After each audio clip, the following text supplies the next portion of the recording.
Hello, friend, and welcome to Torches, Yoga, and Mindfulness. I'm Lauren, and I'll be your coach. If you are curious about mindfulness, healing, and practical habits that actually work, you're in the right place.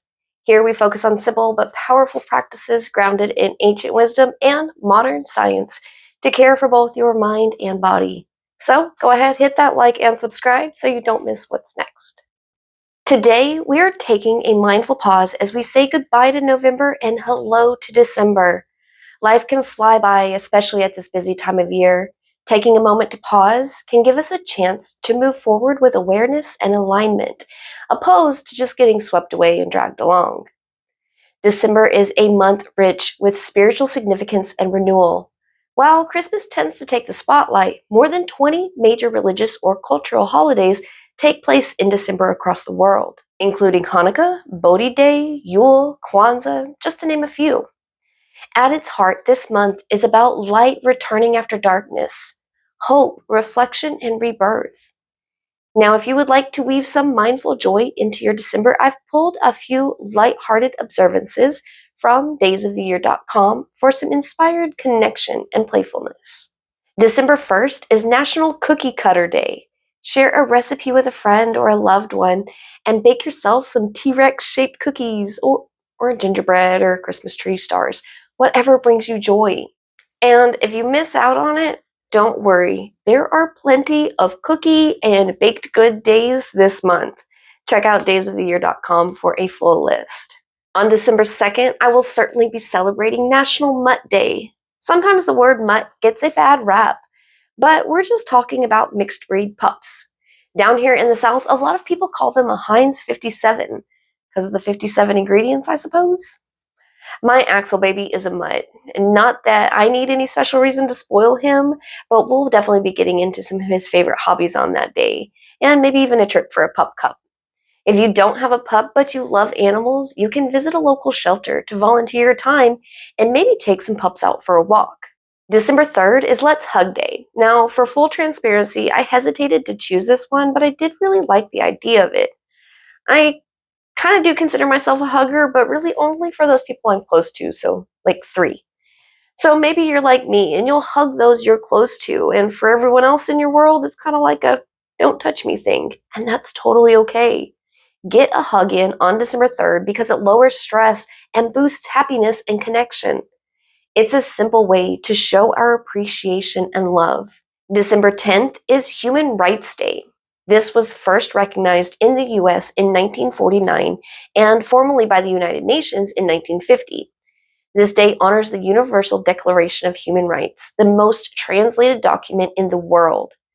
This document proclaims the inalienable rights that every human being is entitled to. Use this day to spread compassion in your community. Right now, a lot of food banks are in need, and they make donating, whether it's your time, money, or funds, they make it easy for you to be able to contribute and participate. Maybe you could send care packages to our active military, Navy, or Marines. Find a foundation or cause that speaks to you and see if you can help out. All right, December 20th is National Games Day. When was the last time you had a games night, if ever? Am I right? Invite friends over for some friendly competition and snacks. Choose a variety of games like trivia, Pictionary, puzzles. I myself love a good match of Uno. Little little fun fact for you. Did you know Games Day started as a gaming convention back in 1975? Maybe that'll be a little trivia answer for you. Okay, December 23rd is Festivus. Born from a 90s sitcom, this holiday for the rest of us celebrates simplicity and anti-commercialism. It's a great reminder that we don't need all the trimmings, just good company, good food, and good music. Oh goodness, now I sound like a Chili's commercial. But for more fun ways to be mindful in December, check out daysoftheyear.com. On our Torches calendar this month, just to give you a little sneak peek, next week we'll be talking about seasonal affective disorder. And then the following week, we're going to talk about the winter solstice. It's a little bit early for the solstice, but I wanted to give you time to plan something if you wanted to. Then near the end of the month, we're going to look at a mindful approach to a new year, not a new you. All right, friend. If you remember, we had supermoons in October and November, and on the 4th, we will have another. The December full moon is also called the cold moon. This is a great time to reflect on the year that has been and release all that no longer serves you as you make plans for the coming year. Early in the month, you may feel some adventurous and optimistic energy buzzing around. This is a great time for focus, seeking knowledge, and new experiences. This adventurous energy can be impatient, so be mindful and take a 3-breath pause when things get a little scattered. Later in the month, we settle into a more practical and grounded energy that will help us with planning and finishing whatever it is we've started this year. Maybe you have a goal that you're working on and it's coming to an end. The energy in late December is pushing us to achieve those goals. This grounded and practical energy comes at the perfect time so that we can mindfully close out our year. And it is a great time to bust out the journal to reflect on the year past, not ruminate, and to learn from the experiences we have had. This practical energy can be disciplined and overly serious, which can make it difficult for us to express our emotions. We more just want to shut down and maybe just overanalyze them. Remember to check into your body every now and then and ask yourself, how are you feeling today? And maybe explore where that is showing up in your body. I am a big believer and practitioner of end of the year reflections. It's so easy to get swept away in the fast paced world, and if we don't pause to take stock of where we were, where we've been, and where we are going, it can be hard to see our own progress and growth. Even if something didn't work out as planned this year, your efforts weren't wasted. Life just had a different agenda for you, and that's okay. Maybe the failure of one thing led you to the start of something new. Reflection doesn't have to be just contemplative journaling. Maybe you honor this season's energy and reflect through creative expression, like painting, drawing, writing, or playing music. Even in a year that has been challenging, there's always something to be grateful for. Allow yourself to really acknowledge and feel any gratitude. Maybe it's a warm drink or cozy blankets.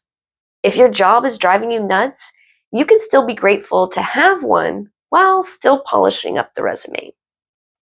If you're looking for work, what a great opportunity to explore new options, maybe starting a whole new chapter of your life. If all the feasts and treats and sweets from the season have made your pants a little tighter, remember, it's wonderful to have a body. Your body carries you through every experience, and sometimes we all need a little reminder to be a little nicer to it.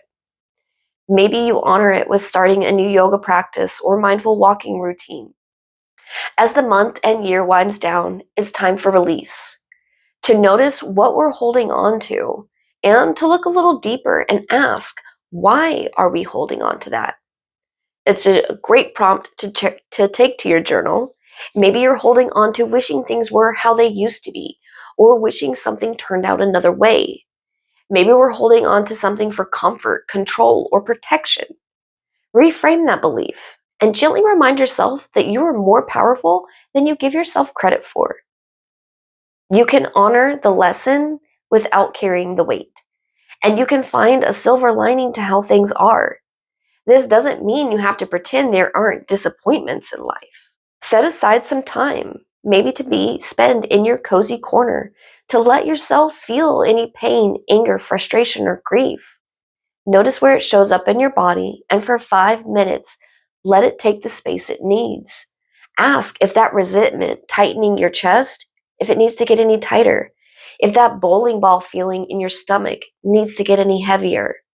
Without judgment, let it move through your body to its full expression. When it's done and you can't feel the sensations as intensely, take a deep breath and imagine that emotion releasing into the air or the ground beneath you. Friend, I have 2 simple mindful practices for you to try this month that I think beautifully honor ourselves and the year we've had. So, as your coach, this is your homework for this month. First, start a daily gratitude practice. Pondering and acknowledging in our minds or out loud the things or moments we find gratitude in is great and all. But I strongly encourage you to start a list, either in a journal, a notebook, a notes app on your phone. Having a list to look back on can help on the hard days to pull us out of negative mindsets that may be creeping in, especially when seasonal affective disorder starts to kick in. Writing out the list strengthens neural pathways that help us to notice the good more easily. Make this practice one of the first things you do every morning. This primes your brain to notice the good throughout the rest of the day. And the second practice I have for you is to choose one task every day to complete mindfully, start to finish. Maybe it's wrapping presents, baking or cooking, doing laundry, dishes, or brushing your teeth, or eating a meal. While you're performing the task, turn off any background noise you can, or turn on some soft music, and let yourself experience the full spectrum of the task. Notice any textures you feel, the temperatures, scents, sounds, colors, or any feelings that come with it. If you're making a dish that is family tradition, maybe a warm feeling of nostalgia comes in.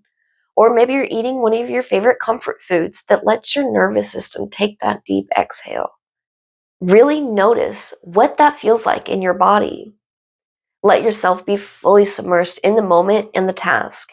And when your mind wanders, because it will, maybe it's starting to plan the next task, but when you notice that it's wandering, just gently return. All right, friend, before you go, let me know in the comments one thing you were grateful for this year. I'll start. I am so grateful to have you here and for our growing community. This is my first year with the Torches page and to really ever try to do anything like this. I started it in January. It was actually a birthday present to myself. And I thought, if I get 200 subscribers, this will be a great year. That means I have something worthwhile happening here. And wow, look at all of you. We are over 1,000 strong in our community, and I am just stuck in the awe of that. These moments we share, this time you give yourself, is where we find ourselves again. We find inspiration and creativity. We find healing, motivation, and understanding. These moments allow space for growth and for the change our world needs right now. So, friend, thank you again for showing up for yourself today, and thank you for sharing that moment with me. Stay present, stay kind to yourself, and I will see you soon.